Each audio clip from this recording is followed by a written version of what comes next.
أعوذ بالله السميع العليم من الشيطان الرجيم بسم الله الرحمن الرحيم الحمد لله رب العالمين وبه نستعين وصلى الله على محمد وعلى الطاهرين وعلى الله عليهم أجمعين من الآن إلى قيام يوم الدين آمين رب العالمين. Encyclopédie chiite, je suis au chapitre conduite et infaillibilité, la première partie. Donc toujours la suite de cette lecture. L'imama et la grâce d'Allah, c'est le premier chapitre. Du point de vue chiite, l'imama, la conduite assignée par Allah, est l'une des générosités d'Allah subhanahu wa ta'ala sur l'humanité, par laquelle la religion est perfectionnée et protégée. Allah azza wa jalla a dit: aujourd'hui j'ai parachevé votre religion et accompli ma faveur sur vous, et j'ai agréé l'islam comme religion. Satisfait, ce n'est pas tout à fait ça. C'est la sourate Al-Maïda, la sourate numéro 5, la sourate de la table servie,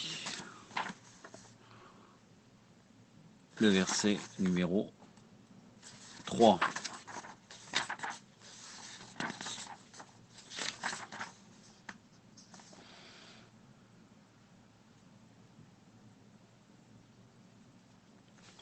C'est vers la fin, c'est aux trois quarts du verset. أعوذ بالله السميع العليم من الشيطان الرجيم اليوم أكملت لكم دينكم وأتممت عليكم نعمتي ورديت لكم الإسلام دينا صدق الله العظيم. Donc j'ai agréé l'islam comme votre religion. Voir les articles sur Radia Khoum dans le chapitre 3 qui fournit la liste des commentateurs Bakri du Coran confirmant que la révélation du verset fut à Radia Khoum. Ça sera la partie numéro 3 sûrement de conduite et infaillibilité. Après que le prophète sallallahu alayhi wa sallam nomma Ali alayhi salam comme le maître, autorité sur tous les croyants. L'imama est la grâce d'Allah, l'utfallah, qui attire l'humanité vers son obéissance et les protège de sa désobéissance, sans les contraindre de quelque façon que ce soit. Lorsqu'Allah commande à l'humanité de vivre de telle façon, et se rendant compte qu'elle ne pourra pas accomplir cette tâche très difficile sans son soutien, mais qu'Allah s'y refuse.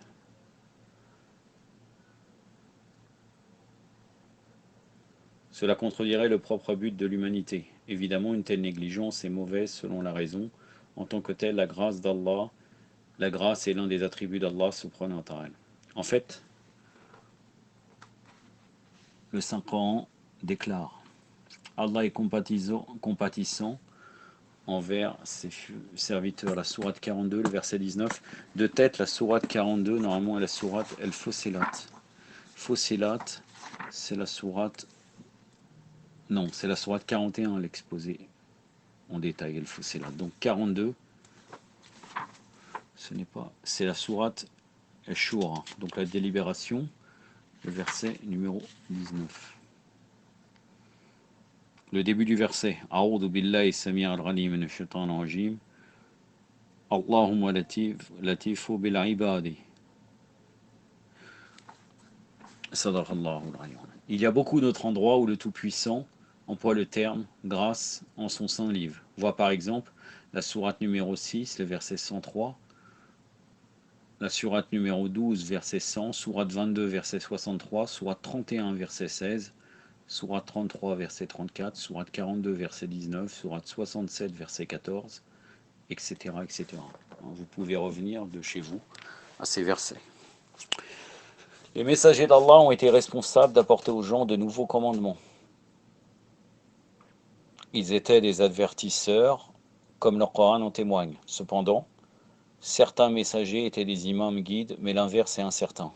Les utilisateurs du prophète Mohammed sallallahu alayhi wa sallam n'étaient pas des messagers prophètes.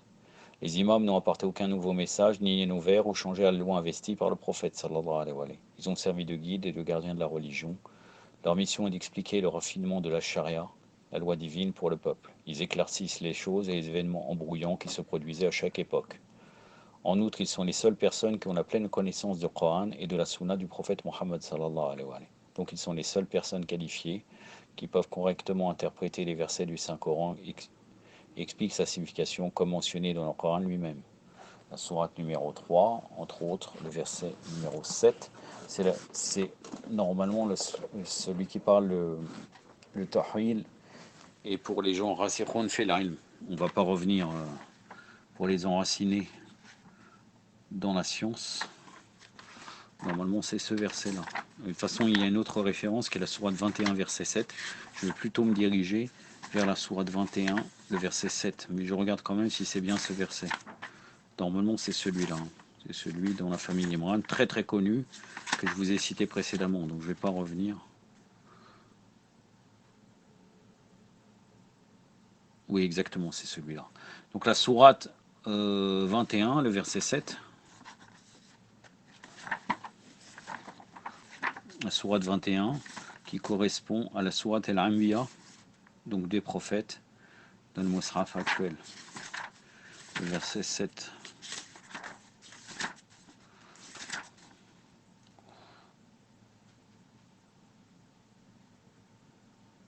Voilà. أعوذ بالله السميع العليم من الشيطان الرجيم وما أرسلنا قبلك إلا رجالا نوحي إليهم فاسألوا أهل الذكر إن كنتم لا تعلمون صدق الله العلي العظيم. Un verset très important. Nous avons envoyé avant toi que des hommes auxquels nous adressions la révélation, donc les prophètes. Interrogez si vous ne savez pas sur eux. Les gens du rappel. Les gens du rappel, c'est les Ahlul Dhikr, ce sont les Ahlul Bayt alayhim salam. L'imama est une grande générosité d'Allah, car lorsque les gens ont un chef juste et qui les guide, ils peuvent obtenir plus de droiture et s'écarter de la corruption et des déviations qui pourraient s'attacher à la religion. L'imam est divinement investi, désigné. Il est également la personne la plus exposée à régner, même en termes politiques, comme autorité sur l'humanité. Il peut maintenir la justice et dissoudre l'oppression. Naturellement, les gens ont reçu une libre volonté et peuvent s'abstenir d'accepter l'imam, mais ils seront jugés responsables de cette désobéissance, comme cela fut le cas pour les communautés avec leurs prophètes. Néanmoins, l'imam reste la preuve d'Allah sur terre. Il est le chef spirituel pour les croyants, parmi les individus qui bénéficient de ses conseils. La supériorité de l'imam. Les chiites croient que, comme les prophètes, l'imam est divinement institué et désigné. Il excelle la communauté dans toutes les vertus telles que la connaissance, le courage, la piété, et doit posséder la connaissance complète de la loi divine. Allah confiera-t-il cette haute position à un fiefé lorsqu'une autre personne accomplie est disponible? Le subordonné recevra-t-il la prédilection au-dessus d'une personne qui mérite d'être préférée à celui qui a des déviances rationnelles ou est contre la justice divine? Par conséquent, tout subalterne ne peut pas recevoir l'imama quand il existe quelqu'un de supérieur en mérite. L'infaillibilité de l'imam. Si un chef divinement désigné est faillible, il sera exposé aux erreurs et tromperait les autres par la même occasion. En ce cas, aucune confiance implicite ne peut être placée dans ses énonciations, ordre, action. L'imam divinement institué est la personne la plus exposée à régner sur la communauté. Les gens sont censés le suivre sur chaque chose. Maintenant, s'il commettrait un péché, les gens seraient liés de le suivre dans ce péché en raison de leur ignorance. Ignorant que cette action est un péché ou pas, maintenez à l'esprit que l'imam est la personne la plus savante dans la communauté. Bien sûr, cet argument est valable, tout à fait, mais il y a d'autres gens qui sont faillibles, sur lesquels on obéit. Là, on parle bien sûr d'une obéissance qui serait totale, donc elle ne peut pas, si cette obéissance de quelqu'un qui est nommé par Allah, euh, cette personne-là ferait des péchés, ça serait totalement très dangereux, comme bien indiqué, sinon les gens ils vont le suivre dans la déviation. Donc forcément, il faut que cette personne nommée par Allah Azzawajal soit infaillible.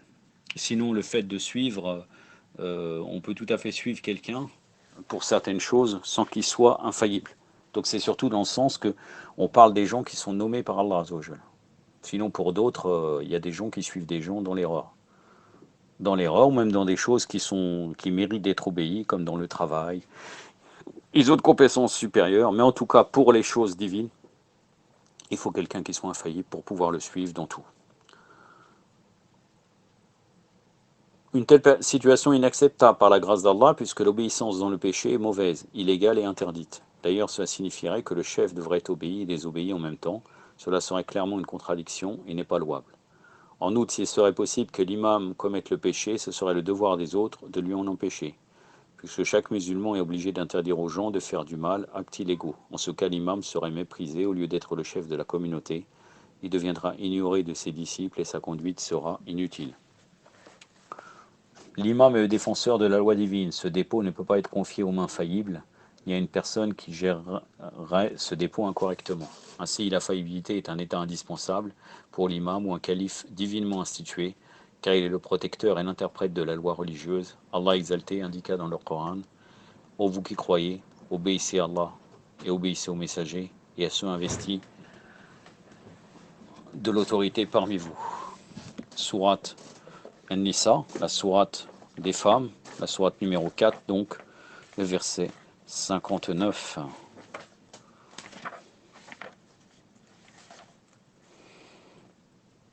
أعوذ بالله السميع العليم من الشيطان الرجيم يا أيها الذين آمنوا أطيعوا الله وأطيعوا الرسول وأولي الأمر منكم صدق الله العلي العظيم.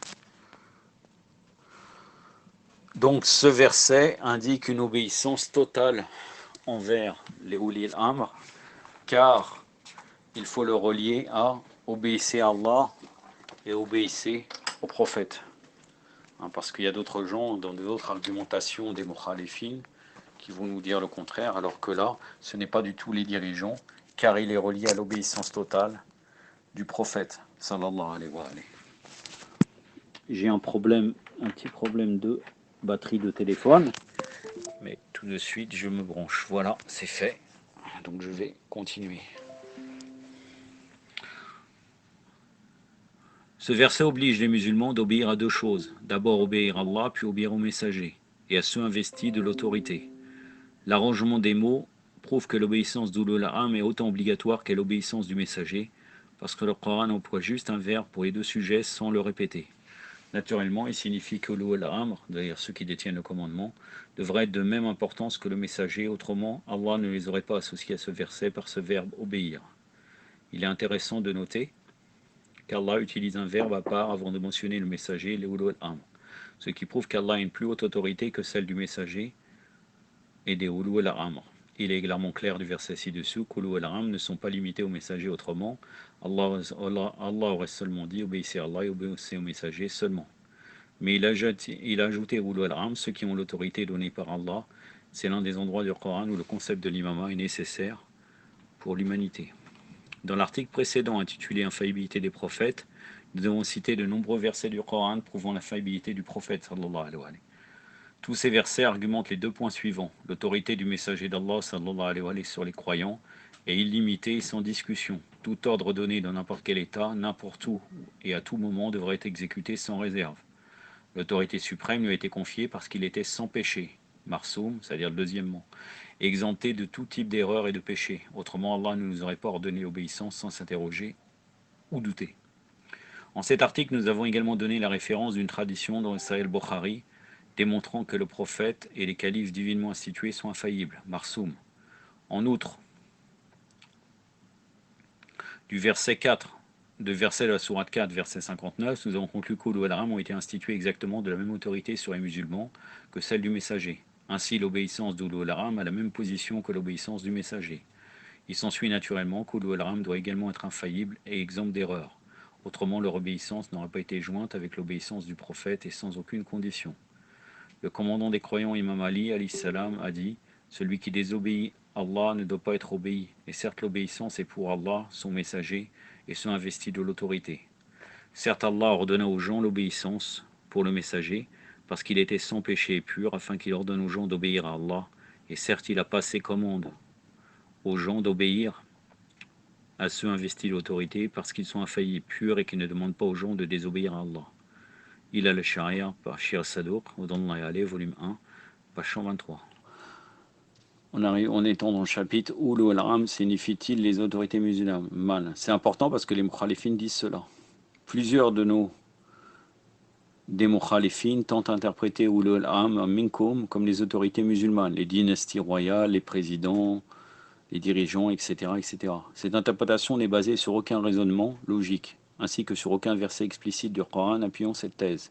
Elle est seulement basée sur des torsions historiques. La majorité de musulmans sont demeurés en tant que vassals des monarques et des gouverneurs, interprétant et réinterprétant l'islam et le Coran pour renforcer leur propre autorité et royaume territorial.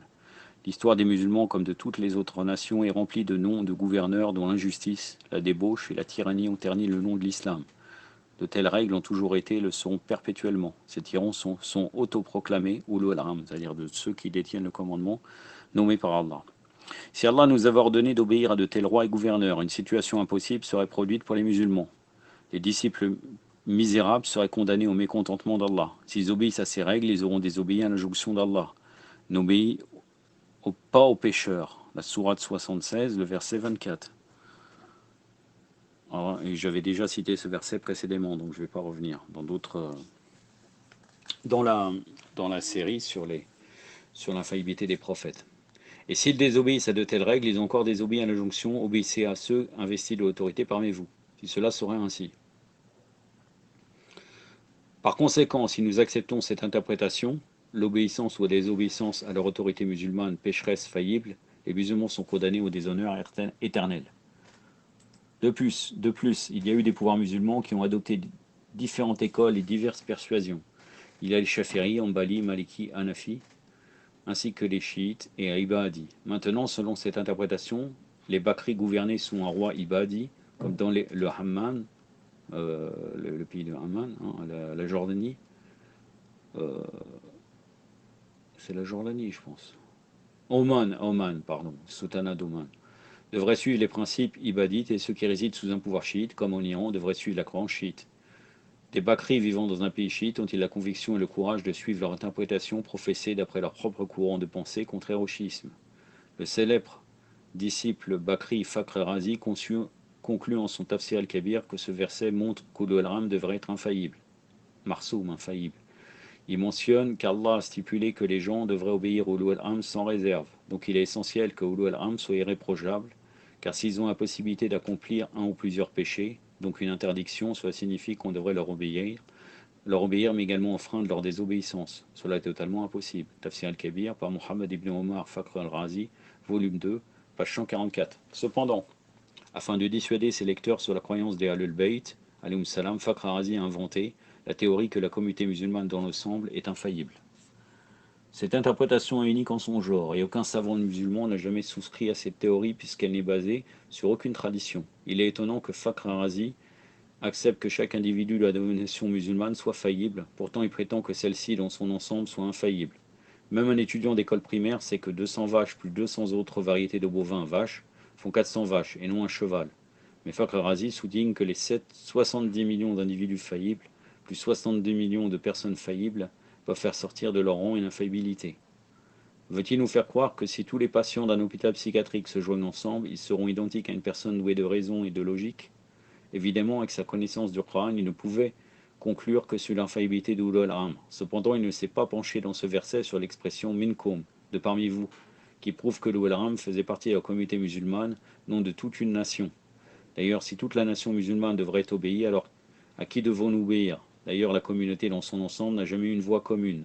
Alors à qui devons-nous obéir? D'ailleurs, l'opinion de la majorité n'est pas un bon critère, afin de distinguer le faux de la vérité. En consultant le Coran, on peut s'apercevoir qu'Allah dénonce clairement la majorité en ces termes. La majorité ne comprenne pas, la majorité n'emploie pas la raison, la majorité ne suit que leur passion. Il n'y a pas les références des versets, donc, mais après il va citer d'autres versets. Puisque la vision de la majorité des gens est toujours due à leur tendance altérée. Donc là c'est les versets de la sourate 6, verset 116, sourate 5, verset 49, sourate 10, verset 92, sourate 30, verset 8. Je vais donner un exemple uniquement sur un seul verset. Je vais prendre la sourate numéro 30,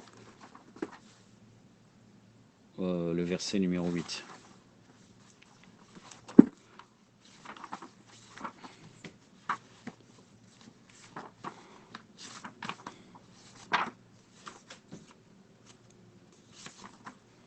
Donc la sourate El-Rum, la sourate des Byzantins, le verset numéro 8. Voilà, là carrément, le verset dit n'ont-ils pas réfléchi en eux-mêmes? Allah n'a créé les cieux et la terre et tout ce qui est entre eux qu'à juste raison. Et pour un terme déterminé, beaucoup d'hommes ne réfléchissent pas, renient la vie ultime et sont mécréants.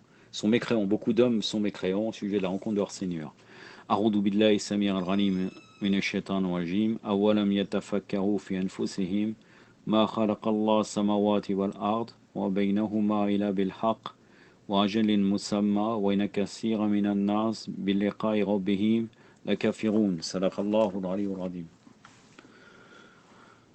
Maintenant l'authentique signification de Ulul Amr.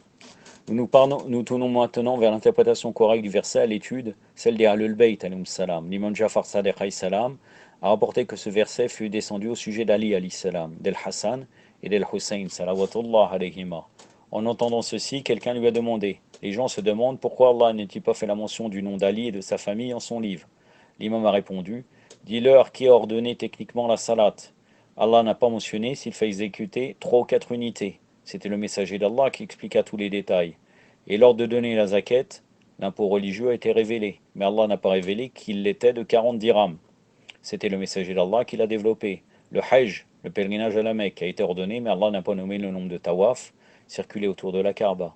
C'était le messager d'Allah qui l'a expliqué.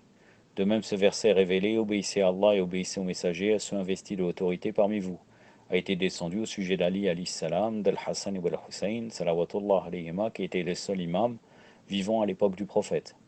Il est évident que si Allah avait mentionné le nom de l'imam Ali alayhi salam dans le Coran, explicitement, ceux qui possédaient une haine incommensurable contre lui auraient essayé de changer le texte du Coran. Ainsi, c'était par la grâce d'Allah qu'il a codifié toutes les branches, les connaissances de la religion dans le Coran, seulement comprises par les possesseurs d'un esprit pur et infaillible. De cette façon, Allah a maintenu le Coran intact. Sur le commentaire du verset de la sourate 4, verset 59, donc Uli el-Ram minkum, du Saint-Coran, dans lequel Allah nous ordonne d'obéir au Uli el-Am, El-Khazzaz, dans son livre Kifayat al-Asar, donne une tradition sous l'autorité d'un compagnon bien connu du prophète, sallallahu alayhi wa sallam, Jabir ibn Abdullah al-Ansari, quand le verset de la sourate 4, verset 59 a été indiqué, Jabir a demandé au prophète sallallahu alayhi wa sallam, nous connaissons Allah et le prophète, mais qui sont ceux investis de l'autorité dont l'obéissance a été unie à celle d'Allah et de vous-même? Le prophète sallallahu alayhi wa sallam a répondu, ils sont mes califes et les imams des musulmans après moi. Le premier d'entre eux est Ali, puis Al-Hassan, puis Al-Hussein, puis Ali ibn Al-Hussein, Muhammad ibn Ali al-Baqir, qui a été mentionné dans le Torah. Au Jaber, tu le rencontreras. Quand tu le verras, donne-lui mes salutations. Il sera réussi par son fils Jafar Sadiq. Il sera suivi par son fils Jafar Sadiq alayhi salam, puis Moussa fils de Jafar, puis Ali ibn Moussa, puis Mohammed ibn Ali, puis Ali ibn Muhammad, puis Hassan ibn Ali, alayhim salam ajma'in. Il sera suivi de son fils dont son nom est mon nom. Il sera la preuve d'Allah, Hujjatullah sur la terre, et subsistera auprès d'Allah, Baqiyatullah, Allahumma salli ala Muhammad wa ali Muhammad wa ajal farajahum wa al-anad. Pour maintenir la cause de la foi parmi l'humanité. Il conquérera le monde entier de l'est à l'ouest. Pendant longtemps, il restera caché des yeux de ses disciples et amis. La croyance en sa guidance demeurera seulement à des cœurs qui ont été prouvés par Allah pour la foi. Jabir dit au messager d'Allah, ses disciples tireront-ils avantage de sa retraite? Le prophète a dit oui, c'est-à-dire de son occultation. Par celui qui m'a envoyé avec la prophétie, ils seront guidés par sa lumière et tireront avantage de sa conduite pendant son occultation, tout comme les gens tirent bénéfice du soleil, quoiqu'il soit caché des nuages. Au Jabir, c'est des secrets cachés d'Allah et de la connaissance prisée d'Allah. Garde cela excepté à ceux qui méritent de le savoir. Kifayat al-Asar, Pal-Khazzaz, page 53. Maintenant que nous savons l'identité de ceux investis de l'autorité, il est évident que la question d'obéir aux tyrans et les gouverneurs injustes ne se prouve plus. Les musulmans ne sont pas requis par le verset ci-dessus d'obéir aux gouverneurs qui peuvent être injustes, tyranniques, ignorants, égoïstes et vivants dans la débauche. En fait, Allah nous ordonne d'obéir aux 12 imams, alayhim salam, se débarrasser de la souillure et de se purifier et vous purifier totalement. N'ayant jamais fait de péché, exempts de pensées malsaines et actes mauvais. Leur obéir ne s'ensuit d'aucun préjudice quelconque, non. Ils seront protégés des risques et ne donneront jamais une ordonnance contre l'ordre d'Allah et traiteront tous les êtres humains avec amour et justice. Inch'Allah, la prochaine fois, je serai dans la partie 2 de la conduite et infaillibilité. Yaktafi badal qadr, wa sallallahu alayhi wa sallam, wa wassalamu alaikum wa